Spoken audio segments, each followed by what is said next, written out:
Hi hello welcome back to my channel Shubha Lagna. ಇದೇ ಸಮಯದಲ್ಲಿ ಸುಬ್ರಹ್ಮಣ್ಯ ಅಸಲಿಗೆ ಅವನನ್ನು ಬಿಟ್ಟು ಮಿಕ್ಕಿದ ಅವರೆಲ್ಲರನ್ನ ಪರಿಚಯಿಸಿದ್ಲು. ನೋಡು ಎಂದು ಹೇಳಿ ನಂದಿನಿಯನ್ನು ಇವನು ನಮ್ಮ ಮಗ ಸಿದ್ಧಾರ್ಥ್ ಎನ್ನುತ್ತಾ ಎದುರು ಕುಳಿತಿದ್ದ ಹುಡುಗನನ್ನು ತೋರಿಸ್ತಾ ಇದ್ದಾರೆ. ಅಷ್ಟೊತ್ತಿಗಾಗಲೇ ಅವನು ನಂದಿನಿಯನ್ನು ನೋಡ್ತಾ ಇದ್ದ. ನಗ್ತಾ ಇರಲಿಲ್ಲ, ಆದರೆ ಸಣ್ಣ ನಗು ಮಾತ್ರ ಅವನ ಮುಖದಲ್ಲಿ ಕಾಣಿಸ್ತಾ ಇತ್ತು. ಬಣ್ಣದ ಶರ್ಟ್ನಲ್ಲಿ ಬಿಳಿ ರಫ್ ಆಗಿ ಗಡ್ಡ, ಹೈಟ್ನಲ್ಲಿ ವೆಯ್ಟ್ನಲ್ಲಿ ಎಲ್ಲದರಲ್ಲೂ ಅವನು ಯಾವುದೇ ಹೀರೋಗಿಂತ ಕಡಿಮೆ ಇರಲಿಲ್ಲ. ಹಾಗೆ ಇದ್ದ ಹುಡುಗ ಸಿದ್ಧಾರ್ಥ್. ಕ್ಯೂಟಾಗಿ ಹ್ಯಾಂಡ್ಸಮ್ ಆಗಿ ನಿಮಗೆ ಇಷ್ಟವಾದ ಒಬ್ಬ ಕ್ಯೂಟ್ ಹೀರೋನನ್ನು ನೀವು ಕಲ್ಪಿಸ್ಕೊಳ್ಳಿ. ಮೊದಲ ನೋಟದಲ್ಲೇ ಆಕರ್ಷಿಸುವ ಕಣ್ಣುಗಳು. ಇನ್ನು ಸ್ಮೈಲ್ ಬಗ್ಗೆ ಹೇಳಬೇಕಾಗೇ ಇಲ್ಲ. ಗಿರಿಜಾ ಒಂದಕ್ಕೆ ಎರಡರಂತೆ ಇಷ್ಟವಾಯಿತು ಅಂತ ಯಾಕೆ ಹೇಳಿದ್ಲು ಅಂತ ಅವಳಿಗೆ ಈಗ ಅರ್ಥವಾಯಿತು. ನಂದಿನಿ ಮುಖದಲ್ಲಿ ಕೂಡ ನಗು ಬಂತು. ಎಲ್ಲರೂ ಮಾತನಾಡ್ತಾ ಇರ್ತಾರೆ. ಉಮಾದೇವಿಯವರ ತಂಗಿಯ ಮಕ್ಕಳು ಅವರೊಂದಿಗೆ ಪರಿಚಯ ಮಾಡಿಕೊಂಡು ಮಾತನಾಡ್ತಾ ಇದ್ದ ನಂದಿನಿಯನ್ನು ನೋಡಿ, ಅಮ್ಮ ಆಗಲೇ ಭಯಪಟ್ಟರೆ ಬೆರೀತಾಳೋ ಇಲ್ವೋ ಅಂತ ಅಂದ್ಕೊಂಡಿದ್ದೆ. ಪರವಾಗಿಲ್ಲ, ಬೆರೆಯುವ ಹುಡುಗಿನೇ ಇವಳು ಅಂದಹಾಗೆ ಅಂದ್ಕೊಳ್ತಾ ನಂದಿನಿಯನ್ನು ನೋಡಿ ನಗ್ತಾಳೆ. ಉಮಾದೇವಿ ಕಡೆ ನೋಡಿದ ಸುಬ್ರಹ್ಮಣ್ಯ ಅವರು ಕೂಡ ಅವಳಿಗೆ ಇಷ್ಟವಾಯಿತು ಎಂಬ ವಿಷಯ ಅರ್ಥವಾಗಿ ಸಂತೋಷ ಪಡ್ತಾರೆ. ಇನ್ನು ಸಿದ್ಧಾರ್ಥನ ಸಂಬಂಧಿಕರೆಲ್ಲರಿಗೂ ಕೂಡ ನಂದಿನಿ ತುಂಬ ಇಷ್ಟ ಆಗ್ತಾಳೆ. ಆದರೆ ಸಿದ್ಧಾರ್ಥ್ ಮಾತ್ರ ನಂದಿನಿಯನ್ನು ಹಾಗೆಯೇ ನೋಡ್ತಾ ಇದ್ದ. ಒಂದು ಪ್ರಶ್ನಾರ್ಥಕ ಚಿಹ್ನೆ ಎಕ್ಸ್ಪ್ರೆಷನ್ನೊಂದಿಗೆ ತೋರಿಸ್ದ. ಅದು ಗಮನಿಸಿದ ಸುಬ್ರಹ್ಮಣ್ಯ ಅವರು, ಹುಡುಗನೊಂದಿಗೆ ಏನಾದರೂ ಮಾತಾಡೋದು ಇದ್ದರೆ ಹೋಗಿ ಮಾತಾಡು ನಂದಿನಿ ಅಂತ ಹೇಳಿದ್ರು. ಅಲ್ಲಿವರೆಗೆ ಇದ್ದ ಚಿಕ್ಕ ಪಾಪು ಅಂದರೆ ಸಿದ್ಧಾರ್ಥನ ಸಂಬಂಧಿಕರ ಒಂದು ಪುಟ್ಟ ಮಗು ಅವಳ ತೊಡೆಯ ಮೇಲೆ ಕೂರಿಸ್ಕೊಂಡು ಏನೋ ಮಾತಾಡ್ತಾ ಇದ್ಲು ನಂದಿನಿ. ತಲೆ ಎತ್ತಿ ಸಿದ್ಧಾರ್ಥನನ್ನು ನೋಡ್ತಾಳೆ. ಆ ಸಮಯದಲ್ಲಿ ಮಾತಾಡ್ಕೊಳ್ತೀರಾ ಎಂದು ಮಹಾದೇವ್ ಕೂಡ ಹೇಳ್ತಾರೆ. ಹೌದು ಎನ್ನುವ ಹಾಗೆ ಎಕ್ಸ್ಪ್ರೆಷನ್ ಕೊಟ್ಟು ತಲೆ ಆಡಿಸಿದ್ದು ಕೂಡ ಯಾರಿಗೂ ಅರ್ಥವಾಗಬಾರ್ದು ಅನ್ನುವ ಹಾಗೆ ತಲೆ ಆಡಿಸ್ತಾಳೆ ನಂದಿನಿ. ನಂದಿನಿಯ ರೂಮ್ನಲ್ಲಿ ಮಾತನಾಡ್ಕೊಳ್ತಾರೆ. ಬಿಡಿ, ಏನೇ ನಂದಿನಿ, ಕರ್ಕೊಂಡು ಹೋಗು ನಿನ್ನ ರೂಮಿಗೆ ಅಂತಾಳೆ ಶ್ಯಾಮಲಾ. ಸರಿ ಎನ್ನುವ ಹಾಗೆ ತಲೆಯನ್ನು ಆಡಿಸಿ ಮೇಲೆ ಹೇಳ್ತಾಳೆ ನಂದಿನಿ. ನಂದಿನಿಯ ಹಿಂದೆನೇ ಮೆಟ್ಲು ಏರಿ ಅವಳ ಕೋಣೆಗೆ ಹೋದ ಸಿದ್ಧಾರ್ಥ್ ಕೂಡ. ಒಳಗಡೆ ಹೋದ ನಂದಿನಿಯಲ್ಲಿ ಮತ್ತೆ ಭಯ ಶುರುವಾಗುತ್ತೆ. ಸೈಲೆಂಟಾಗಿ ಹೋಗಿ ತನ್ನ ಬೆಡ್ ಮೇಲೆ ಸುಮ್ಮನೆ ಕೂತ್ಕೋತಾಳೆ ನಂದಿನಿ. ಸಿದ್ಧಾರ್ಥ್ ತನ್ನ ಎದುರಿಗಿರುವ ಬೀನ್ ಬ್ಯಾಗ್ ಹೇಳ್ಕೊಂಡು ಕುಳಿತುಕೊಳ್ತಾನೆ. ಅವಳ ರೂಮ್ ಎಲ್ಲವನ್ನ ನೋಡ್ತಾನೆ ಸಿದ್ಧಾರ್ಥ್. ತುಂಬ ಅಂದರೆ ತುಂಬಾ ನೀಟಾಗಿ ಡೀಸೆಂಟಾಗಿ ಕಾಣಿಸ್ತಾ ಇರುತ್ತೆ. ಅಷ್ಟು ನೀಟಾಗಿ ಅವಳು ಇಟ್ಕೊಂಡಿರ್ತಾಳೆ. ಸ್ವಲ್ಪ ಸಮಯ ಇಬ್ಬರ ನಡುವೆ ಮೌನವೇ ಮನೆ ಮಾಡಿಬಿಟ್ಟಿರುತ್ತೆ. ಸೈಲೆನ್ಸ್ ಬ್ರೇಕ್ ಮಾಡ್ತಾ ನಂದಿನಿ ಎಂದು ಕರೀತಾನೆ ಸಿದ್ಧಾರ್ಥ್. ಕೆಳಗಡೆ ಇರುವಾಗ ಒಂದು ಸಾರಿ ಮಾತ್ರ ಅವನನ್ನು ನೋಡಿ ಮತ್ತೆ ನೋಡಲು, ಯಾಕೆಂದರೆ ಅವಳಿಗೆ ಭಯ ಅನಿಸಿ ಈಗ ಅವನ ಕರೆಗೆ ತಲೆ ಎತ್ತಿ ಅವನನ್ನು ನೋಡ್ತಾಳೆ ನಂದಿನಿ. ನನ್ನ ಹೆಸರು ಸಿದ್ಧಾರ್ಥ್, ಡ್ಯಾಡಿ ಹೇಳಿದ್ರಲ್ವಾ ಮುಂಬೈನಲ್ಲಿ ಜಾಬ್ ಮಾಡ್ತಾ ಇದ್ದೇನೆ ಅಂತಾನೆ ಸಿದ್ಧಾರ್ಥ್ ಸಣ್ಣಗೆ ನಗ್ತಾಳೆ ಅವನ ಮಾತನ್ನು ಕೇಳಿ. ಅವನ ಮಾತಿಗೆ ಉತ್ತರವಾಗಿ, ನಿಮಗೆ ಬೀಚ್ ಅಂದರೆ ಇಷ್ಟವೇ ಅಂತಾನೆ. ಹೌದು ಅಂತಾಳೆ Nandini. Let me guess, photos ತೆಗೆಸಿಕೊಳ್ಳುವುದು ಕೂಡ ನಿಮಗೆ ತುಂಬ ಇಷ್ಟ ಇರಬೇಕು ಅನಿಸುತ್ತೆ ಅಲ್ವಾ ಅಂತಾನೆ. ಹೌದು ಅಂತ ಅದಕ್ಕೂ ಕೂಡ ನಗ್ತಾ, ನಿಮ್ಮ ರೂಮ್ ನೋಡಿದ್ರೇ ಅರ್ಥವಾಗ್ತಾ ಇದೆ ಅಂತ ಹೇಳ್ತಾನೆ ಸಿದ್ಧಾರ್ಥ್. ಮತ್ತೆ ಸಣ್ಣ ಸ್ಮೈಲ್ ಮಾಡಿ, ನಿಮಗೆ ಗೊತ್ತೇ ನನಗೆ ಫೋಟೋಗ್ರಫಿ ಇಷ್ಟ ಅಂತಾನೆ ಸಿದ್ಧಾರ್ಥ್ ಕೂಡ. ಹಾಗಾದರೆ ಇಬ್ಬರಿಗೂ ಚೆನ್ನಾಗಿ ಹೊಂದಿಕೆಯಾಗುತ್ತೆ ಬಿಡಿ ಎಂದು ಕೈಯಲ್ಲಿ ಕಾಫಿ ಕಪ್ಗಳೊಂದಿಗೆ ಒಳಗಡೆ ಬರ್ತಾಳೆ ಗಿರಿಜಾ. ಸುಮ್ಮನೆ ಇರು ನೀನು ಸ್ವಲ್ಪ ಎಂದು ತಲೆಗೆ ಒಂದನ್ನು ಹಾಕ್ತಾಳೆ ನಂದಿನಿ. ನಾನೇನು ಕೇಳಿಸ್ಲಿಲ್ವಮ್ಮ, ಭಾವನಿಗೆ ಫೋಟೋಸ್ ತೆಗೆಯೋದು ಇಷ್ಟ ಅಂದ್ರಲ್ಲ, ನಿನಗೆ ಹೇಗಿದ್ದರೂ ಫೋಟೋಸ್ ತೆಗೆಸ್ಕೊಳ್ಳೋದು ಕೆಲಸ ಇಷ್ಟನೇ ಅಲ್ವಾ, ಅದಕ್ಕೆ ಇಬ್ಬರಿಗೂ ಸರಿ ಹೋಗುತ್ತೆ ಅಂದೆ ಅಂತ ಹೇಳ್ತಾ ಇದ್ದರೆ, ಎಂದು ಕಾಫಿ ಟ್ರೇನ ಟೀಪಾಯ್ ಮೇಲೆ ಇಟ್ಟು ಕುಡಿತಾ ಮಾತನಾಡ್ಕೊಳ್ಳಿ ಎಂದು ಹೊರಗಡೆ ಬಂದಳು ಗಿರಿಜಾ. ಕಾಫಿ ಕಪ್ ಕೈಗೆ ತೆಗೆದುಕೊಂಡು ಕುಡಿತಾ ಕಪ್ ಹಿಡಿದು ಏನು ಆಲೋಚನೆಯಲ್ಲಿರುವ ನಂದಿನಿಯನ್ನು ನೋಡಿ, ನಿಮಗೆ ಈ ಮದುವೆ ಇಷ್ಟನಾ ಅಥವಾ ಒತ್ತಾಯವಾಗಿ ಇಲ್ಲಿಗೆ ತಂದು ಕೂರಿಸಿದಾರಾ ಅಂತಾನೆ ಸಿದ್ಧಾರ್ಥ್. ಅಯ್ಯೋ ಹಾಗೇನಿಲ್ಲ ಎನ್ನುತ್ತಾ ನಗ್ತಾಳೆ ನಂದಿನಿ. ಅವಳ ಪ್ರಶಾಂತವಾದ ನಗುವನ್ನು ನೋಡಿ ಅಮ್ಮಯ್ಯ ಅಂದ್ಕೊಂಡು ಬದುಕಿಸಿದ್ರಿ ನನ್ನನ್ನು ಅನ್ನುತ್ತಾ ನಂದಿನಿಯ ಉತ್ತರ ಸಣ್ಣ ನಗು ಮಾತ್ರ ಆಗಿರುತ್ತೆ. ಅಷ್ಟು ಬಿಟ್ಟರೆ ಅವಳು ಬೇರೆ ಏನು ಮಾತೇ ಆಡಿರೋದಿಲ್ಲ. ನಂದಿನಿ ಮುಖ ನೋಡಿ ಏನೋ ಅರ್ಥವಾದವನಂತೆ. ಆದರೂ ಮದುವೆ ನೋಟದಲ್ಲಿ ಒಂದು ಸಾರಿ ನೋಡಿದ ತಕ್ಷಣ ಒಬ್ಬ ಮನುಷ್ಯನ ಬಗ್ಗೆ, ಅವರ ಫ್ಯಾಮಿಲಿ ಬಗ್ಗೆ ಕ್ಲಾರಿಟಿ ಹೇಗೆ ಬರುತ್ತೆ ಅಂತೀರಾ ಅಂತಾನೆ ಸಿದ್ಧಾರ್ಥ್. ಕಾಫಿ ಕುಡಿಯುತ್ತಾ ಅಂದರೆ ನಿಮಗೆ ಹೀಗೆ ನಿರ್ಧರಿಸೋದ್ರ ಮೇಲೆ ನಂಬಿಕೆ ಇದೆ ಇಲ್ಲ ಅಂತೀರಾ ಅಂತಾಳೆ ನಂದಿನಿ. ನಿಮ್ಮ ಮಾತುಗಳಲ್ಲಿ ಕೇಳಬೇಕಾಗಿದ್ದೇನೆ ಅಂತ ಹೇಳ್ತಾನೆ ಸಿದ್ಧಾರ್ಥ್. ನನಗೆ ನಿಮ್ಮ ಮಾತುಗಳು ಕೇಳಬೇಕು ಅನ್ನಿಸ್ತಾ ಇದೆ. ಸ್ವಲ್ಪ ಹೇಳ್ತೀರಾ ನಿಮ್ಮ ಮೌನವನ್ನು ಮುರಿದು ಅಂತಾನೆ. ನಂದಿನಿ ಖಂಡಿತ ನಿಮ್ಮ ಡೌಟ್ಸ್ ಎಲ್ಲವನ್ನ ನಾನು ಕ್ಲಾರಿಫೈ ಮಾಡ್ತೇನೆ ಅಂತಾಳೆ. ಸಿದ್ಧಾರ್ಥ್ ನಗ್ತಾ, ನೀವು ಮೆಟ್ಟಿಲು ಇಳಿಯುವಾಗ ಇದ್ದ ಭಯ, ಹೆದರಿಕೆ ನಮ್ಮವರು ಪರಿಚಯ ಆದಮೇಲೆ ನಮ್ಮ ಚಿಕ್ಕ ಹುಡುಗಿಯೊಂದಿಗೆ ಆಟವಾಡಿದಾಗ ನಿಮಗೆ ಕಾಣಿಸ್ಲಿಲ್ಲ. ಆದ್ದರಿಂದ ನೀವು ಬೆರೆಯುವ ಮನುಷ್ಯರು ಅಂದು ನನಗೆ ಅರ್ಥ ಆಯಿತು. ನಮ್ಮ ಅಮ್ಮನೊಂದಿಗೆ ಮಾತನಾಡಿದ ರೀತಿ ನೋಡಿ ಹಿರಿಯರ ಬಗ್ಗೆ ನಿಮಗೆ ಎಷ್ಟು ಗೌರವ ಇದೆ ಅಂತ ಕೂಡ ಅರ್ಥ ಆಯಿತು. ಟೆಕ್ ಓದಿ ಜಾಬ್ ಮಾಡ್ತಾಯಿದ್ರು, ಇಂಡಿಪೆಂಡೆಂಟ್ ಎಂಬ ಫೀಲಿಂಗ್ ನಿಮ್ಮ ಮುಖದಲ್ಲಿ ನನಗೆ ಕಾಣಿಸ್ಲೇ ಇಲ್ಲ ನೋಡಿ. ಅಹಂಕಾರದಂತಹ ನೋಟ ಕೂಡ ಇಲ್ಲ ಎಂದು ಅರ್ಥ ಆಯಿತು. ನಿಮ್ಮ ರೂಮ್ನಲ್ಲಿರುವ ನೀಟ್ನೆಸ್ ನೋಡಿ ನೀವು ಕಾಲಿಡುವ ಮನೆ ಕೂಡ ಹೇಗಿರುತ್ತೆ ಎಂದು ನಾನು ಅರ್ಥ ಮಾಡಿಕೊಂಡೆ. ಫೋಟೋಸ್ ನೋಡಿ ನೀವು ಪ್ರಕೃತಿ ಪ್ರೇಮಿ ಎಂದು ಕೂಡ ಅರ್ಥ ಆಯಿತು. ಎಲ್ಲಕ್ಕಿಂತ ಮುಖ್ಯವಾದದ್ದು ನಿಮ್ಮ ಡ್ಯಾಡಿಯ ಮಾತಿಗೆ ನೀವು ಕೊಡುವ ಗೌರವ. ಈ ಮದುವೆ ನೋಟವನ್ನು ಒಪ್ಕೊಂಡಿದ್ದೀರಿ. ನಿಮಗೆ ಬೇಕೆಂದು ಅಲ್ಲ, ಅದು ನಿಮ್ಮನ್ನು ಫಸ್ಟ್ ನೋಡಿದಾಗಲೇ ಅರ್ಥ ಆಯಿತು. ಇದರ ಮೂಲಕ ಕೇಳಬಹುದು ನೀವು ಇಷ್ಟಪಡುವವರ ಅಭಿಪ್ರಾಯಗಳಿಗೆ ಬೆಲೆ ಕೊಡುವ ವ್ಯಕ್ತಿ ಅಂತ. ಬಟ್ ನೋ ಪ್ರಾಬ್ಲಮ್, ನೀವು ಟೈಮ್ ತಗೊಂಡು ಡಿಸೈಡ್ ಮಾಡ್ಬೋದು. That's is up to you ಎಂದು ಮುಗಿಸಿ ಕಾಫಿ ಕಪ್ನ ಟೀ ಪೈ ಮೇಲೆ ಇಡ್ತಾನೆ. ಹೀಗೆ ಕಾಲು ಗಂಟೆಯಲ್ಲಿ ಒಬ್ಬ ಮನುಷ್ಯನ ಬಗ್ಗೆ ಇಷ್ಟು ತಿಳ್ಕೊಳ್ಬಹುದು ಎಂದು ಈಗ ಅರ್ಥ ಆಯಿತು ಅಂತಾಳೆ ನಂದಿನಿ. ನಂದಿನಿಯ ಮಾತುಗಳಿಗೆ ನಗ್ತಾನೆ ಸಿದ್ಧಾರ್ಥ್. ಇದೇ ಸಮಯದಲ್ಲಿ ಏನು ಹೇಳಬೇಕು ಎನ್ನುವ ಹಾಗೆ ನಂದಿನಿ ತನ್ನ ಮಾತು ಮುಗಿಯುವ ಮೊದಲೇ ಗೀತಾ ಬಂದು, ನಂದಿನಿ, ಮಾವಯ್ಯ ಕರೀತಾ ಇದ್ದಾರೆ ನಿಮ್ಮನ್ನು ಎಂದು ಹೇಳಿ ಕೆಳಗಡೆ ಹೋಗಿಬಿಡ್ತಾಳೆ. ನಂದಿನಿ ಮೇಲೆಗೆ ಸಿದ್ಧಾರ್ಥನ ಕಣ್ಣುಗಳ ಕಡೆಗೆ ನೋಡಿ ಸಣ್ಣಗೆ ನಕ್ಕು ಕೆಳಗಡೆ ನಡೀತಾಳೆ. ಹಿಂದೆಯೇ ಸಿದ್ಧಾರ್ಥ್ ಕೂಡ ಬರ್ತಾನೆ. ಇನ್ನು ಹೊರಡ್ತೇವೆ ಎಂದು ಮಾತನಾಡ್ತಾ ಇದ್ದರೆ ಸಿದ್ಧಾರ್ಥನ ಕಣ್ಣುಗಳು ಮತ್ತೊಂದು ಸಾರಿ ನಂದಿನಿಯನ್ನು ನೋಡಲು ಹುಡುಕಾಡ್ತಾ ಇರ್ತವೆ. ಎಲ್ಲಿಯೂ ಕಾಣಿಸ್ತಿದ್ದರಿಂದ ಹಬ್ಬ ಅಂದ್ಕೊಂಡು ಮುಂದೆ ತಿರುಗಿದ ಸಿದ್ಧಾರ್ಥ್ ನಂದಿನಿ ಎಂಬ ಕರೆಗೆ ತಕ್ಷಣ ಹಿಂದಕ್ಕೆ ನೋಡ್ತಾನೆ. ಯಾವಾಗ ಬಂದಲೋ ಅಲ್ಲಿ ನಿಂತು ತನ್ನನ್ನು ನೋಡ್ತಾ ಇದ್ದ ನಂದಿನಿ ಗೀತಾಳ ಕರೆಗೆ ಬರ್ತೀನಿ ಅದಕ್ಕೆ ಎಂದು ಮೇಲೆ ಓಡಿ ಹೋಗ್ಬಿಡ್ತಾಳೆ. ನಗ್ತಾ ಮುಂದೆ ತಿರುಗ್ತಾನೆ ಸಿದ್ಧಾರ್ಥ್. ಅವರನ್ನು ಬೀಳ್ಕೊಟ್ಟು ಒಳಗಡೆ ಬರ್ತಾರೆ ಮಹಾದೇವ್. ತುಂಬ ಸಮಯದ ನಂತರ ಸೇರಿದ್ರಿಂದ ಚೈತು, ಗೀತಾ, ನಂದಿನಿ, ಗಿರಿಜಾ ಮೇಲಕ್ಕೆ ಬಂದು ಕುಳಿತುಕೋತಾರೆ. ಅಷ್ಟಕ್ಕೂ ಮೇಡಮ್ ಅವರ ನಿರ್ಧಾರ ಏನೋ ಹೇಳಲೇ ಇಲ್ಲ ಅಂತಾನೆ ಚೈತು. ಇನ್ನೇನಿದೆ, ರಾಜ್ಕುಮಾರನ ಹಾಗೆ ಇದ್ದಾನೆ, ನೋಡಿದ ತಕ್ಷಣ ಇಷ್ಟವಾಗಿ ಬಿಡಬಹುದು ಅಂತ ಹೇಳ್ತಾಳೆ ಗಿರಿಜಾ. ನಿನಗೆ ಮದುವೆ ನೋಟದಲ್ಲಿ ಗೊತ್ತಾಗುತ್ತೆ ಕಣೆ, ಮಾತುಗಳನ್ನು ಕಲ್ತಿದೀಯ ಬಿಡು ಅಂತಾಳೆ ನಂದಿನಿ. ಅಷ್ಟಕ್ಕೂ ನಿನ್ನ ಮದುವೆ ನಿರ್ಧಾರ ಹೇಳು ಅಂತಾಳೆ ಗೀತಾ. ಮತ್ತೆ ಏನೋ ನನಗೇನು ಗೊತ್ತಾಗ್ತಾ ಇಲ್ಲ ಅಂತಾಳೆ ನಂದಿನಿ. ಬೇಡ ಎಂದು ಹೇಳಲು ನನ್ನ ಬಳಿ ಯಾವುದೇ ಕಾರಣಗಳೂ ಇಲ್ಲ, ಆದರೆ ಕಾರಣಗಳೇನು ಇಲ್ಲದಿರೋದ್ರಿಂದ ಹೌದು ಎಂದು ಹೇಳೋದು ಯಾಕೆ ಅಂತ ಅನ್ನಿಸ್ತಾ ಇದೆ ಅಂತ ಹೇಳ್ತಾಳೆ. ಸ್ವಲ್ಪ ಕನ್ನಡದಲ್ಲಿ ಹೇಳು ಪ್ಲೀಸ್ ಅಂತಾನೆ ಚೇತು. ನನಗೆ ಸ್ವಲ್ಪ ಟೈಮ್ ಬೇಕಾಗಿದೆ ಅಲ್ವಾ, ಇದು ಈಗಲೇ ಡಿಸೈಡ್ ಆಗುವ ವಿಷಯ ಅನ್ನಿಸ್ತಾ ಇದೆ. ಸರಿ ಟೈಮ್ ತಗೋ, ಬಟ್ ಬೇಡ ಅಂತ ಮಾತ್ರ ಹೇಳಬೇಡ. ನಿಮ್ಮ ಅಣ್ಣ ಇದ್ರೂ ಹೇಳ್ತಾ ಇದ್ದೇನೆ ಅಲ್ಲ, ಹುಡುಗ ಮಾತ್ರ ಸೂಪರ್ ಎಂದು ನಗ್ತಾನೆ ಚೇತು. ಇದೇ ಸಮಯದಲ್ಲಿ ಶ್ಯಾಮ್ಲಾ ಊಟಕ್ಕೆ ಕರೀತಾ ಇರೋದ್ರಿಂದ ಅಲ್ಲಿಂದ ಎಲ್ಲರೂ ಕೂಡ ಹೊರಟು ಕೆಳಗಡೆ ಬರ್ತಾರೆ.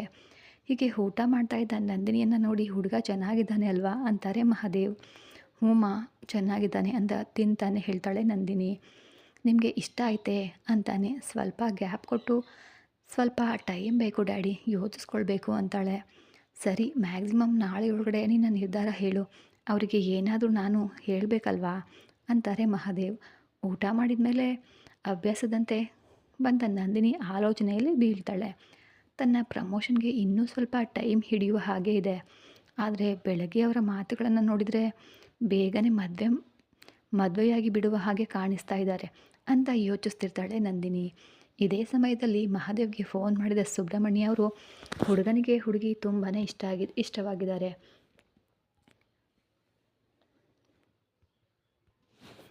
ಮದುವೆಯನ್ನು ಈ ತಿಂಗಳೇ ಇಟ್ಕೋಬೇಕು. ಹುಡುಗನ ಜಾತಕದ ಪ್ರಕಾರ ಈ ತಿಂಗಳಲ್ಲಿ ಮದುವೆ ಆದರೆ ಒಳ್ಳೆಯದು ಅಂತ ಇದ್ದಾರೆ. ಮಹಾದೇವ್ಗೆ ತಕ್ಷಣ ನಂದಿನಿ ತನ್ನ ಕೆರಿಯರ್ಗಾಗಿ ಹೇಳಿದ ಮಾತು ನೆನಪಾಗಿಬಿಡುತ್ತದೆ. ಅದೇ ವಿಷಯವನ್ನು ಸುಬ್ರಹ್ಮಣ್ಯಂ ಅವರು ಅವರಿಗೆ ಹೇಳಿ, ನಾನು ನಂದಿನಿ ಜೊತೆ ಒಮ್ಮೆ ಮಾತನಾಡಿದ ಮೇಲೆ ನಿಮಗೆ ವಿಷಯ ತಿಳಿಸ್ತೇನೆ ಅಂತ ಫೋನ್ನ ಕಟ್ ಮಾಡಿ ಯೋಚನೆಗೆ ಬೀಳ್ತಾರೆ ಮಹಾದೇವ್. ಇನ್ನೊಂದು ಒಳ್ಳೆಯ ಸಂಬಂಧ, ಆದರೆ ಯಾವತ್ತೂ ಇಲ್ಲದ ಹಾಗೆ ನಂದಿನಿಗೂ ಕೂಡ ಹುಡುಗ ಇಷ್ಟ ಕೂಡ ಆದಂತೆ ಕಾಣಿಸ್ತಾ ಇದೆ. ಆದರೆ ನನಗೆ ಅರ್ಥ ಆಗ್ತಿಲ್ಲ. ಆದರೆ ಕೊಟ್ಟ ಮಾತಿನ ಪ್ರಕಾರ ನಂದಿನಿ ಕೆರಿಯರ್ ಮುಖ್ಯ. ಇದೇ ಯೋಚನೆಯಲ್ಲಿ ಇರುವಾಗ ಶ್ಯಾಮ್ಲಾ ಅಲ್ಲಿಗೆ ಬಂದು ಏನಾಯಿತು ಅಂತ ಕೇಳ್ತಾಳೆ. ನಡೆದಿದ್ದೆಲ್ಲ ಶ್ಯಾಮ್ಲಾಳಿಗೆ ಹೇಳ್ತಾರೆ ಮಹಾದೇವ್ ಅವರು. ಒಳ್ಳೆಯ ಸಂಬಂಧ ಅಂತ ನೀವೇ ಹೇಳ್ತಾ ಇದ್ದೀರ ಅಲ್ವಾ? ಅವಳ ಕೆರಿಯರ್ ಬಗ್ಗೆ ಅವ್ರ ಜೊತೆ ನೀವೇ ಒಂದು ಸಾರಿ ಅರ್ಥ ಮಾಡಿಸಿ ಮಾತಾಡಿ ಅಂತ ಹೇಳ್ತಾಳೆ ಶ್ಯಾಮ್ಲಾ. ಸಮಸ್ಯೆ ಅದಲ್ಲ ಶ್ಯಾಮ್ಲಾ. ನಮ್ಮ ಮಗ ಮತ್ತು ಮದುಮಗಳ ಜಾತಕದ ಪ್ರಕಾರ, ಅಂದರೆ ನಮ್ಮ ಮಗಳು ಮತ್ತು ಮದುವೆ ಆಗೋ ಹುಡುಗನ ಜಾತಕದ ಪ್ರಕಾರ ಈ ತಿಂಗಳಲ್ಲಿ ಮದುವೆ ಆಗೋದೇ ಒಳ್ಳೆಯದಂತೆ. ಅವರಿವರ ಜಾತಕದಲ್ಲಿ ಹಾಗೆ ಬರೆದಿಟ್ಟಿದ್ದಾರೆ. ನಾವು ಏನು ಮಾಡೋಕ್ಕಾಗುತ್ತೆ ಅಂತಾರೆ ಮಹಾದೇವ್. ಹಾಗಾದರೆ ಮದುವೆಯಾದ ಮೇಲೂ ಕೂಡ ಕೆಲಸ ಮುಂದುವರಿಸ್ತಾಳೇನೋ, ಅದಕ್ಕೆ ಅವರ ಮನೆಯವರಿಗೆ ಇಷ್ಟ ಇಲ್ವಾ ಅಂತ ಕೇಳಿ ಅಂತಾಳೆ ಶ್ಯಾಮ್ಲಾ. ಅವರಿಗೆ ಹೇಗಾದರೂ ಪರವಾಗಿಲ್ಲ, ನಮ್ಮ ನಂದಿನಿ ಜಾಬ್ ಮಾಡಿದರೆ ಅವರಿಗೆ ಯಾವುದೇ ಅಭ್ಯಂತರ ಕೂಡ ಇಲ್ಲ. ಆದರೆ ನಂದಿನಿನೇ ಸೆಟಲ್ ಆದಮೇಲೆ ಮದುವೆ ಆಗಬೇಕು ಅಂತ ಅಂದ್ಕೊಂಡಿದ್ದಾಳಲ್ಲ, ಅದೇ ನಮಗೆ ಸಮಸ್ಯೆ. ನನಗಂತೂ ಅದು ಅರ್ಥವಾಗ್ತಿಲ್ಲ ಅನ್ನೋ ಅಷ್ಟರಲ್ಲಿ ಫೋನ್ ರಿಂಗ್ ಆಯಿತು. ನೋಡಿದರೆ ಮದುವೆ ಹುಡುಗನ ಮನೆಯವ್ರ ಕಡೆಯಿಂದ.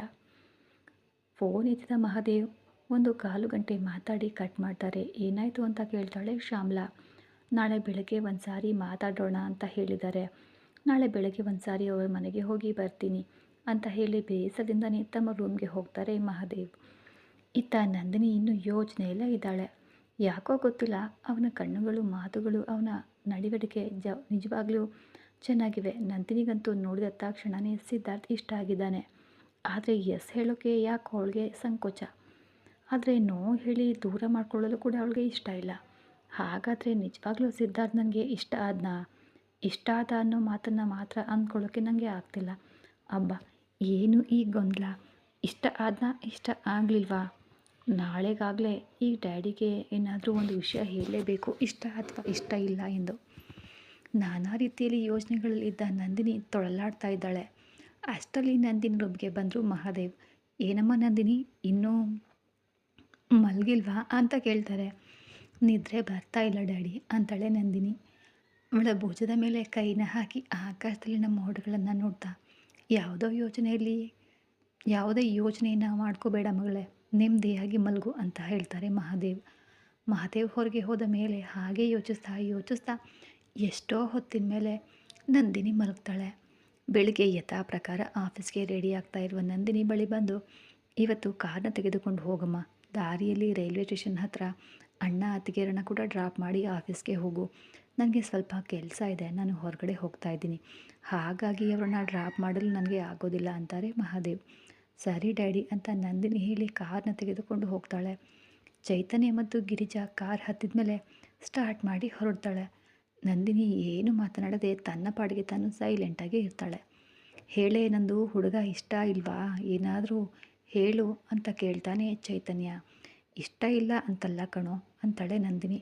ಹಾಗಾದರೆ ಇಷ್ಟ ಆದ್ನಾ ಅಂತ ತುಂಬಾ ಎಕ್ಸೈಟ್ಮೆಂಟಾಗಿ ಕೇಳ್ತಾಳೆ ಗಿರಿಜಾ. ಹಾಗಂತ ಎಸ್ ಕೂಡ ಹೇಳೋಕ್ಕೆ ಆಗ್ತಾಯಿಲ್ಲ. ಡ್ಯಾಡಿ ಇವತ್ತಿಗೆ ವಿಷಯ ಹೇಳಿ ಅಂದರು, ಆದರೆ ಇನ್ನೂ ನನ್ನನ್ನು ಯಾವ ಮಾತು ಕೇಳಿಲ್ಲ ಅಂತ ನಾನು ಸೈಲೆಂಟಾಗಿ ತಪ್ಪಿಸ್ಕೊಂಡು ಬಂದೆ ಕಣೋ ಅಂತಾಳೆ ನಂದಿನಿ. ನನ್ನ ಮಾತು ಕೇಳು ನಂದಿನಿ, ನೋ ಅಂತ ಹೇಳಬೇಡ, ಹುಡುಗ ನಿಜವಾಗ್ಲೂ ಬಂಗಾರ ಕಣೆ, ಮಿಸ್ ಮಾಡ್ಕೋಬೇಡ ಅಂತಾನೆ ಚೈತನ್ಯ. ನಿನಗೆ ಅವನ ಬಗ್ಗೆ ಏನು ಗೊತ್ತು, ಇಷ್ಟೊಂದು ಹೊಗಳ್ತಾ ಇದೆಯಾ ಅಂತ ಸ್ವಲ್ಪ ಅನುಮಾನದಿಂದನೇ ಕೇಳ್ತಾಳೆ ನಂದಿನಿ. ನಿನ್ನ ಅನುಮಾನ ಸುಡಬೇಕು ಮೊದಲು. ನಿನ್ನೆ ನೋಡಿದ್ನಲ್ಲ, ಅದಕ್ಕೆ ಹೇಳಿದ್ದೀನಿ. ನಿನ್ನ ಕೆರಿಯರ್ ಜಾಬ್ ಅಂತೀಯ, ನಮ್ಮನ್ನು ಸಪೋರ್ಟ್ ಮಾಡೋರು ಇದ್ದರೆ ಅಲ್ವೇನೆ ಅದನ್ನು ಸುಲಭವಾಗಿ ಸಾಧಿಸಬಹುದು. ಅದು ನಿನಗೆ ಅರ್ಥ ಆಗೋ ಹಾಗೆ ಅವನು ನಿನ್ನ ಹಾಗೆ ಓದಿದವನು, ಅದು ಆಗಿರೋದ್ರಿಂದನೇ ನಿನ್ನನ್ನು ಇನ್ನೂ ಚೆನ್ನಾಗಿ ಸಪೋರ್ಟ್ ಮಾಡ್ತಾನೆ ಅಂತ ನಾವು ಅಂದ್ಕೊಂಡಿದ್ವಿ ಅಪ್ಪ. ಅದಕ್ಕೆ ಹೇಳಿದ್ದೀನಿ, ಈ ಸಂಬಂಧವನ್ನು ಮಿಸ್ ಮಾಡ್ಕೋಬೇಡ ಅಂತಾನೆ ಚೈತನ್ಯ. ನಂದಿನಿ ಯೋಚನೆಗೆ ಬೀಳ್ತಾಳೆ. ಚೈತನ್ಯ ಮತ್ತು ಗಿರಿಜಾರನ್ನು ರೈಲ್ವೆ ಸ್ಟೇಷನ್ಗೆ ಡ್ರಾಪ್ ಮಾಡಿ ನಂತರ ಆಫೀಸ್ಗೆ ಹೊರಡ್ತಾಳೆ ನಂದಿನಿ. ಚೈತನ್ಯ ಹೇಳಿದ ಮಾತು ಕೂಡ ನಿಜಾನೇ. ನಮ್ಮನ್ನು ಅರ್ಥ ಮಾಡಿಕೊಂಡು ಸಪೋರ್ಟ್ ಮಾಡೋರು ಇದ್ದರೆ ಅಲ್ವಾ ನಾವು ತಲುಪಬೇಕಾದ್ದು ಅಂದ್ಕೊಂಡಿದ್ದು ಗುರಿಯನ್ನು ಇನ್ನೂ ಸುಲಭವಾಗಿ ತಲುಪಬಹುದು. ಆದರೆ ನನಗಂತೂ ಯಾವಾಗಲೂ ಹೀಗೆ ಯೋಚಿಸಬೇಕು ಅಂತ ಅನ್ನಿಸಿರಲಿಲ್ಲಪ್ಪ. ಆದರೆ ಈಗ ಯಾಕೆ ಹೀಗೆ ಅನ್ನಿಸ್ತಾ ಇದೆ, ಯಾಕೆ ಹೀಗೆ ಯೋಚಿಸ್ತಾ ಇದ್ದೀನಿ? ಹಾಗಾದರೆ ಹುಡುಗ ನಿಜವಾಗ್ಲೂ ನನಗೆ ಇಷ್ಟ ಆಗಿದ್ದಾನಾ ಅಂತ ಯೋಚಿಸ್ತಾನೆ ಇರುವಾಗಲೇ ಆಫೀಸ್ ತಲುಪ್ತಾಳೆ ನಂದಿನಿ.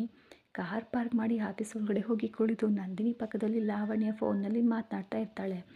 ಈಗಷ್ಟೇ ಮದುವೆಯಾಗಿದೆ ಏನೋ ಅಲ್ವಾ, ಈಗಲೇ ಮನೆಯಿಂದ ಆಫೀಸ್ಗೆ ಬಂದರೂ ಫೋನ್ ಬಿಡ್ತಿಲ್ಲ ಲಾವಣ್ಯ. ನಂದಿನಿ ಮನಸ್ಸಿನಲ್ಲಿರುವ ಯೋಚನೆಗಳು ಹಾಗೆಯೇ ಓಡ್ತಾನೆ ಇರ್ತವೆ. ಒಂದು ಕಾಲದಲ್ಲಿ ಲಾವಣ್ಯ ನನಗಿಂತ ಸಿನ್ಸಿಯರಾಗಿ ವರ್ಕ್ ಮಾಡ್ತಿದ್ಲು. ಈಗ ಗಂಡ ಗಂಡ ಅಂತ ಓಡಾಡ್ತಾ ಇದ್ದಾಳೆ. ಸಕ್ಸಸ್ಫುಲ್ ಮ್ಯಾರೇಜ್ ಲೈಫ್ ಆದರೆ ಈ ದಾರಿಯಲ್ಲಿ ಕೆರಿಯರನ್ನು ಯಾಕೆ ಸೆಕೆಂಡ್ ಪ್ರಿಯಾರಿಟಿಯಾಗಿ ಇಟ್ಲು? ಇದೇ ಅಲ್ವಾ ಆಗೋದು. ಮ್ಯಾರೇಜ್ ಯಾವಾಗಲೂ ಸಕ್ಸಸ್ಫುಲ್ಲಾಗೇ ಇರಬೇಕು, ಅದು ಯಾವಾಗಲೂ ಟಾಪ್ ಪ್ರಿಯಾರಿಟಿಯಲ್ಲೇ ಇರಬೇಕು. ಆದರೆ ಆ ಕಂಟ್ರೋಲ್ ನಮ್ಮ ಕೆರಿಯರ್ನ ತಿಳಿಯದೇ ಪಕ್ಕಕ್ಕೆ ಇಟ್ಬಿಡ್ತೀವ. ಮ್ಯಾರೇಜ್ ಲೈಫ್ ಮುಖ್ಯವೇ, ಆದರೆ ಕೆರಿಯರ್ನಲ್ಲಿ ಇಟ್ಕೊಂಡ ಗೋಲ್ ಕೂಡ ರೀಚ್ ಆದರೆ ನಮ್ಮ ಮನಪೂರ್ವಕವಾಗಿ ಮ್ಯಾರೇಜ್ ಲೈಫ್ ಎಂಜಾಯ್ ಮಾಡಬಹುದು. ಒಂದು ವೇಳೆ ಹೀಗೆ ಆದರೆ ಆಗಾಗೋಕೆ ಬಿಡಬಾರ್ದು. ಹೀಗೆ ಯೋಚಿಸ್ತಾನೆ ಇರುವಾಗಲೇ ಬಾಸ್ ಕ್ಯಾಬಿನಿಂದ ಲಾವಣ್ಯ ಹೊರಗಡೆ ಬರ್ತಾಳೆ. ಏನಾಯಿತು ಲಾವಣ್ಯ ಅಂತ ಕೇಳ್ತಾಳೆ ನಂದಿನಿ. ಏನಾಯ್ತಾ, ಹೊಸದಾಗಿ ಮದುವೆಯಾಗಿದೆ ಅನ್ನೋ ಜಾಲಿ ದಯ್ಯ ಕಾಮನ್ ಸೆನ್ಸ್ ಕೂಡ ಇಲ್ಲ ಅವನಿಗೆ. ವರ್ಕ್ ಮೇಲೆ ವರ್ಕ್ ಕೊಟ್ಟು ಜೀವ ತೆಗಿತಾ ಇದ್ದಾನೆ. ಮನೆಗೆ ಹೋದ್ಮೇಲೂ ನಾವಿಬ್ಬರು ಸರಿಯಾಗಿ ಟೈಮ್ ಕಳೆಯೋಕ್ಕೆ ಆಗ್ತಿಲ್ವೇ? ಆಫೀಸ್ ವರ್ಕೆ ಸಾಕಾಗ್ತಾ ಇದೆ. ನಮ್ಮ ಮದುವೆಗೆ ಬಂದು ಮಾತ್ರ ಚೆನ್ನಾಗಿ ಕುಂಭಕರ್ಣನ ಹಾಗೆ ತಿಂದಿದ್ದಾನೆ. ಹೊಸದಾಗಿ ಮದುವೆಯಾಗಿದೆ ಅಲ್ವಾ, ಅವರಿಗೆ ಏನಾದರೂ ಸರಸಗಳು ಸಲ್ಲಪ ಇರ್ತವೆ ಅನ್ನೋ ಸಾಮಾನ್ಯ ಜ್ಞಾನ ಕೂಡ ಇಲ್ವೇನೆ ಇವನಿಗೆ ಅಂತ ಬೈಕೊಂಡೇ ವರ್ಕ್ ಮಾಡ್ತಾಳೆ ಲಾವಣ್ಯ. ಇದಕ್ಕಿಂತ ಮುಂಚೆ ಯಾವತ್ತೂ ಕೂಡ ತನ್ನ ಕೆಲಸವನ್ನು ಹೀಗೆ ಬೈಕೊಂಡಿರಲಿಲ್ಲ ಲಾವಣ್ಯ. ಯಾಕೆ ಅಂದರೆ ಲಾವಣ್ಯ ಟಾಪರ್. ತಾನು ಎಷ್ಟೋ ಇಷ್ಟಪಟ್ಟು ಸಾಫ್ಟ್ವೇರ್ ಫೀಲ್ಡ್ನಲ್ಲಿ ಜಾಯ್ನ್ ಆಗಿದ್ದವಳು. ಸಂಬಳಕ್ಕೋಸ್ಕರ, ಲಕ್ಸುರಿ ಲೈಫ್ಗೋಸ್ಕರ ಜನರು ಸಾಫ್ಟ್ವೇರ್ಗೆ ಮುಗಿ ಬೀಳೋ ಈ ದಿನಗಳಲ್ಲಿ ಕೋಡಿಂಗ್ ಮೇಲೆ ಹುಚ್ಚು ಇಟ್ಕೊಂಡು ಟೆಕ್ನಲ್ಲೇ ಎಷ್ಟೋ ಮಿನಿ ಪ್ರಾಜೆಕ್ಟ್ಗಳನ್ನು ಮಾಡಿ 3rd ಇಯರ್ನಲ್ಲಿರುವಾಗಲೇ ಜಾಬ್ನ ಪಡೆದ ಬ್ರಿಲಿಯಂಟ್ ಹುಡುಗಿ. ಮದುವೆ ಆದಮೇಲೆ ಫ್ಯಾಷನನ್ನು ಬೈಕೊಳ್ಳೋಕ್ಕೆ ಶುರು ಮಾಡಿದ್ದಾಳೆ. ಇನ್ನು ನಾನು ಎಷ್ಟಕ್ಕೆ ನೋಡೋಣ, ಇವನು ಇಷ್ಟ ಆಗಿದನಲ್ಲ, ನಾನು ಸೆಟಲ್ ಆಗೋ ವಿಷಯದ ಬಗ್ಗೆ ಒಮ್ಮೆ ಮಾತಾಡಬಹುದು. ಅವರಿಗೆ ಅಭ್ಯಂತರ ಇದ್ದರೆ ದೇವರು ನನ್ನ ಲೈಫ್ನಲ್ಲಿ ಬರೆದಿಟ್ಟಿರುವ ಹುಡುಗ ವ್ಯಕ್ತಿ ಇವನು ಅಲ್ಲ ಅಂತ ಅಂದ್ಕೊಳ್ಳೋದೇ ಸರಿ ಅಂತ ಅಂದ್ಕೊಂಡು ವರ್ಕ್ನಲ್ಲಿ ಮುಳುಗಿ ಹೋಗ್ತಾಳೆ ನಂದಿನಿ. ಮನೆಗೆ ಬಂದ ತಕ್ಷಣ ಸೋಫಾದಲ್ಲಿ ಕುಳಿತ ಮಹಾದೇವ್ ಮತ್ತು ಶ್ಯಾಮ್ಲಾ ಮಾತನಾಡ್ತಾ ಇರೋದನ್ನು ನೋಡಿ ಅವರ ಬಳಿ ಬಂದು ಕುಳಿತಲು ನಂದಿನಿ ಕೂಡ. ಏನ್ರಿ ಇಬ್ಬರು ಸಂತೋಷದಿಂದ ತೇಲಾಡ್ತಾ ಇದ್ದೀರಾ, ಏನು ಕತೆ ಅಂತ ಕೇಳ್ತಾಳೆ ನಂದಿನಿ. ನಾವು ಸಂತೋಷದಲ್ಲಿ ಇಷ್ಟೊಂದು ಮುಳುಗಿದ್ದೀವಿ ಅಂದರೆ ಯಾವ ವಿಷಯ ಆಗಿರುತ್ತೆ ಮಗಳೇ, ನಿನ್ನ ಮದುವೆ ಬಗ್ಗೆ ಅಂತಾಳೆ ಶ್ಯಾಮ್ಲಾ. ಒಂದೇ ಸಾರಿ ಬೆಳಕಿನ ಗೊಂದಲ ಮತ್ತು ನಂದಿನಿ ಮುಖಕ್ಕೆ ಬಂದುಬಿಡುತ್ತೆ. ತನಗೆ ಏನು ಹೇಳಬೇಕು ಅಂತ ಅರ್ಥನೇ ಆಗಲಿಲ್ಲ ಅವಳಿಗೆ. ನಿನ್ನೆ ನಿಮ್ಮಿಬ್ಬರನ್ನ ನೋಡಿದಾಗ ನನಗಂತೂ ಯಾಕೋ ನಿನಗೆ ಅವನು ಇಷ್ಟ ಆದ ಅಂತ ಅನ್ನಿಸ್ತು ಅಂತಾರೆ ಮಹಾದೇವ್. ತನ್ನ ಮನಸ್ಸಿಗೆ ಮಾತ್ರ ಎಸ್ ಹೇಳೋಕ್ಕೆ ಯಾಕೆ ಭಯ ಆಗ್ತಾ ಇದೆ, ಆದರೆ ನೋ ಹೇಳಬೇಕು ಅಂತ ಮಾತ್ರ ಅನ್ನಿಸ್ಲೇ ಇಲ್ಲ. ನಂದಿನಿ ಮುಖದಲ್ಲಿ ಗೊಂದಲ ನೋಡಿದ ಮಹಾದೇವ್, ನನಗಂತೂ ಈ ಸಂಬಂಧ ನೀನು ಮಾಡಿಕೊಂಡ್ರೆ ನಿನಗೆ ದಿ ಬೆಸ್ಟ್ ಕೊಟ್ಟವನು ಆಗ್ತೇನೆ ಅಂತ ಅಂದ್ಕೊಂಡಿದ್ದೇನೆ ಮಗಳೇ. ನಿಜ ಹೇಳಬೇಕಂದ್ರೆ ನೀನು ಇಷ್ಟು ವರ್ಷ ಕಾದಿದ್ದಕ್ಕೆ ಬಹಳ ಆನಂದವಾಗಿತ್ತು ಅನಿಸ್ತಾ ಇದೆ ಅವ್ರನ್ನ ನೋಡಿದಾಗ ನನಗೆ ಅಂದರು ಮಹಾದೇವ್. ಮಹಾದೇವ್ ಮಾತನಾಡ್ತಾನೆ ಇದ್ದಾರೆ. ಮಹಾದೇವ್ರನ್ನ ಅಷ್ಟು ಸಂತೋಷದಿಂದ ನೋಡೋದು ನಂದಿನಿಗೆ ಬಹಳ ಇಷ್ಟ ಆಯಿತು. ತನಗೆ ಯಾಕೋ ಮಹಾದೇವ್ ಮಾತುಗಳ ಮಧ್ಯಕ್ಕೆ ಹೋಗಬೇಕು ಅಂತ ಕೂಡ ಅನ್ನಿಸ್ಲಿಲ್ಲ. ಮಹಾದೇವ್ ಹತ್ತಿರ ಹೇಳ್ತಾ ಇರುವಾಗ ಅವರ ಕೈ ಮೇಲೆ ಕೈ ಹಾಕಿ, ಹಾಗೆಯೇ ಸ್ವಲ್ಪ ಹೊತ್ತಿಗೆ ಅವರ ಇಷ್ಟಕ್ಕೂ ನಾನು ನಿನ್ನನ್ನು ಕೇಳಲೇ ಇಲ್ವಲ್ಲ ಮಗಳೇ ಅಂತಾರೆ. ನಿಮ್ಮ ಇಷ್ಟವೇ ನನ್ನ ಇಷ್ಟ ಡ್ಯಾಡಿ, ನನಗೆ ಏನು ಬೇಕು ಅಂತ ನಿಮಗೆ ಗೊತ್ತಿದೆ ಅಲ್ವಾ ಅಂತಾಳೆ ನಂದಿನಿ. ಹಾಗಾದರೆ ನಿನಗೆ ಈ ಮದುವೆ ಇಷ್ಟನಾ ಅಂತ ಕೇಳ್ತಾರೆ ಮಹಾದೇವ್ ಅವರು.